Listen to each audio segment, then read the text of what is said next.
हिमालय की ऊंची ऊंची वादियों में बसा एक ऐसा मंदिर जो सिर्फ पत्थरों से नहीं, आस्था से बना है। केदारनाथ मंदिर। क्या आपने कभी सोचा है इस मंदिर को किसने बनाया? क्यों इसका नाम केदारनाथ पड़ा? और क्या सचमुच ये मंदिर 5,000 साल पुराना है? आज के आई इस वीडियो में हम जानेंगे कि किसने बनाया केदारनाथ मंदिर। इसका नाम केदारनाथ क्यों पड़ा? इसका रहस्य क्या है? महाभारत, शिव पुराण, स्कंद पुराण में इसका उल्लेख, और 2013 की भयानक बाढ़ में भी यह मंदिर कैसे बच गया। केदार संस्कृत शब्द है जिसका अर्थ होता है क्षेत्र या पवित्र भूमि। नाथ का अर्थ स्वामी, यानी केदारनाथ का अर्थ है पवित्र भूमि के स्वामी, यानी भगवान शिव। स्कंद पुराण और केदार खंड में उल्लेख, जहां शिव स्वयं एक ज्योतिर्लिंग के रूप में प्रकट होते हैं, वह स्थान केदार कहलाता है। इतिहासकार मानते हैं यह नाम महाभारत काल से ही प्रचलित है। धार्मिक मान्यतानुसार केदारनाथ, केदारनाथ टेम्पल को द्वादश ज्योतिर्लिंगा में 11वां माना जाता है।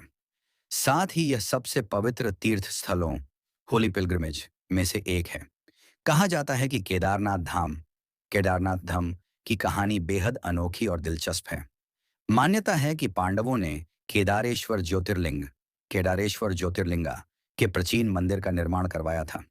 केदारनाथ मंदिर के विषय में प्रचलित कथा के अनुसार पांडवों की भक्ति से प्रसन्न होकर भगवान शिव ने उन्हें हत्या के पाप से मुक्त कर दिया था।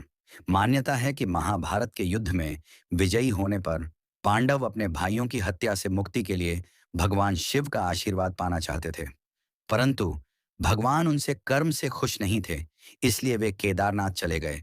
पांडव भी उनके दर्शन के लिए केदारनाथ पहुंच गए। पांडवों को वहां पहुंचने पर भगवान शिव में भैंसे का रूप धारण कर लिया, जिसके बाद वे अन्य पशुओं के बीच में चले गए ताकि पांडव भगवान शिव के उस रूप को न पहचान पाए। कहते हैं कि भीम ने विशालकाय शरीर धारण कर दो पहाड़ों पर अपने पैर फैला दिए, जिसके बाद उस पहाड़ के नीचे से सभी पशु तो निकल गए, लेकिन वहां मौजूद एक भैंस ने ऐसा नहीं किया। जिसके बाद भीम पूरी शक्ति से भैंस की ओर झपटे, लेकिन वह जमीन में समाने लगा।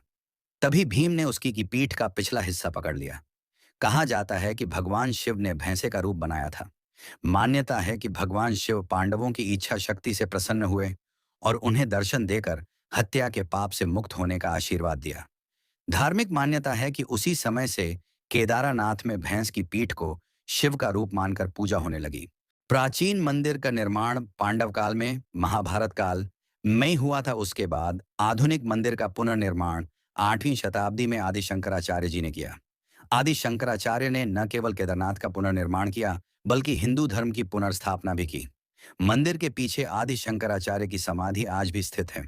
केदारनाथ मंदिर का निर्माण 5,000 साल पहले हुआ था, जब आधुनिक साइंस नहीं था।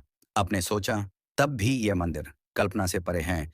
केदारनाथ मंदिर कटवा पत्थर, कट्यूरी स्टाइल से निर्मित 6 फीट मोटी दीवारें, भूकंप रोधी वास्तुशास्त्र, SEBNA है। मंदिर मंदाकिनी नाडी के पास, फिर भी मंदिर कैसे बचा? 2013 की भीषण बाढ़ में जल प्रलय से सिर्फ मंदिर बचा। वैज्ञानिक भी हैरान, पर भक्तों को यकीन, यह शिव की कृपा थी। एक विशाल पत्थर भीमशिला मंदिर के पीछे आकर उसे बचा गया। मंदिर साल में 6 महीने ही खुला रहता है, अक्टूबर से अप्रैल तक बंद। इस दौरान शिवलिंग को ऊखी मठ में ले जाया जाता है। आज भी लाखों लोग हजारों फीट की यात्रा करके भगवान शिव के दर्शन करते हैं। केदारनाथ मंदिर सिर्फ एक धार्मिक स्थल नहीं, बल्कि एक चमत्कार है, जहां विज्ञान, इतिहास और श्रद्धा तीनों एक साथ मिलते हैं। दोस्तों, केदारनाथ मंदिर एक ऐसा स्थल है जहां श्रद्धा विज्ञान से बड़ी है। ये मंदिर हमें सिखाता है कि जब इरादा पवित्र हो तो पहाड़ भी झुक जाते हैं। जब भक्त अपने भाव से बुलाते हैं तो महादेव हिमालय छोड़कर भी उनके पास आते हैं। केदारनाथ मंदिर सिर्फ एक स्थापत्य नहीं, बल्कि आत्मिक ऊर्जा का शक्तिपीठ है। पांडवों की भक्ति, शंकराचार्य की साधना और आज भी भक्तों की श्रद्धा इसे अमर बनाती है। अगर आपको केदारनाथ मंदिर की यह गूढ़ कथा पसंद आई हो, तो वीडियो को लाइक, शेयर और सब्सक्राइब जरूर करें। हर हर महादेव।